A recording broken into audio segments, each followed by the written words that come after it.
Na ito yung dalawang pangitain dito sa amin. Kahit ay nag El Nino na, mayroon pa rin nagtanim dito sa amin. At makikita nyo na mayroong tubig.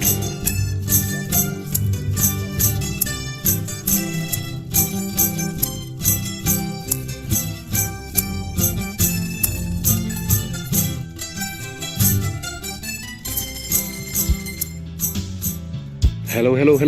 Good afternoon. This is your Uncle Sam. Welcome. Siya nga pala, bago tayo ay magpatuloy, ako muna ay magpasalamat sa aking mga taga-subaybay at taga-panood, sa mga subscribers na walang sawa na palaging nagsuporta sa aking rice farming vlog. Hindi ko kayo maisa't isa. Taos puso akong nagpasalamat sa inyo dahil palagi kayong nandito sa aking tabi at nag-support sa aking YouTube channel. Ito yung palayan ng kaibigan ko. Tanim sila ng February. Kami nakapagtanim noong December. At saka yung palay namin ay mayroon ng bunga. Ito yung dalawang pangitain dito sa amin. Kahit ay nag El Nino na, mayroon pa rin nagtanim dito sa amin. At makikita nyo na mayroong tubig.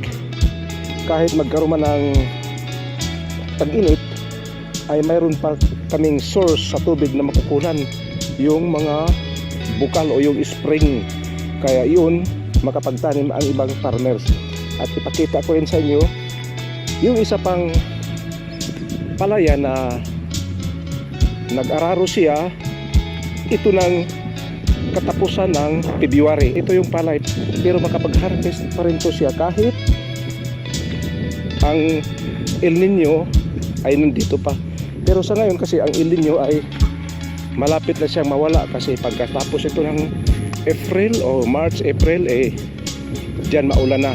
Pero maaari na yung palay niya ay mag-iisa na siya, ay lantakan ng mga piste. Pero sa tubig wala siyang problema.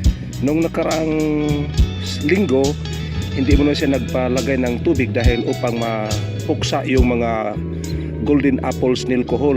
At dahil sa pag hindi niya paglagay ng tubig, makikita nyo ay nagkaroon ng bitak-bitak yung lupa. Ngayon siya naglagay ng tubig, kaya yung bitak-bitak ng lupa na yan ay manumbalik yan, maging mawala at lalambot na uli yung lupa dito sa kanyang padis. Hindi siya naglagay ng tubig upang maiwasan na magkaroon pa ng malaking damage na mula sa golden apple snail cohol. Ngayon ay malaki na yung palay. Yun na ang kanyang panahon na paglagay ng tubig. Kahit pa man ay ngayon ay March 3 na at nag-umpisa na yung init ng panahon, dahil ay El Nino dito sa amin, mayroon ka pa ring tubig na makukuha upang magamit mo sa iyong palayan. Dito sa amin, hindi kami magamit na mga pump upang magkaroon ng tubig. Galing lang ito sa irrigation, at saka yung iba ay galing sa na bukal, sadyang bukal talaga. Nung nakaraang vlog ko na sinasabi ko na mayroong mga bukal dito sa amin, pag walang tubig, yun isa rin yan sa mag-supply ng tubig dito sa amin. Ipakita ko rin sa inyo yung isa pang palayan na dinanan ko.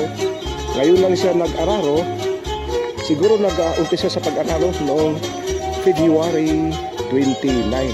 Hindi pa siya nagtanim at meron na siyang nilatag na binhi para sa rice transplanting.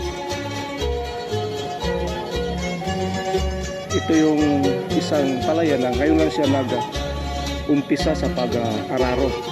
Makapagtanim ko siya sa kalagitnaan ng March, so makukuha ko niya kung ang gagamitin niya ay 3-month variety ng palay para siya makahabol. Pag ganyan ay mga June, pwede pa siya makapag-harvest.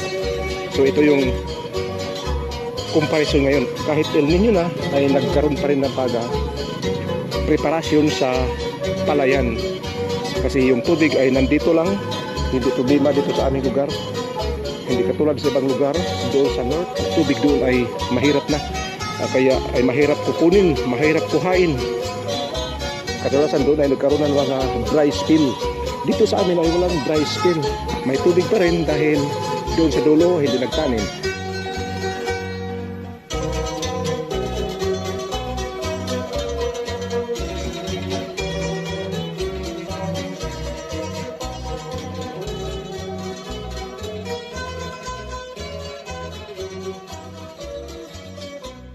This is your Yuyu Sam. See you on my next vlog and God bless us all. Bye-bye.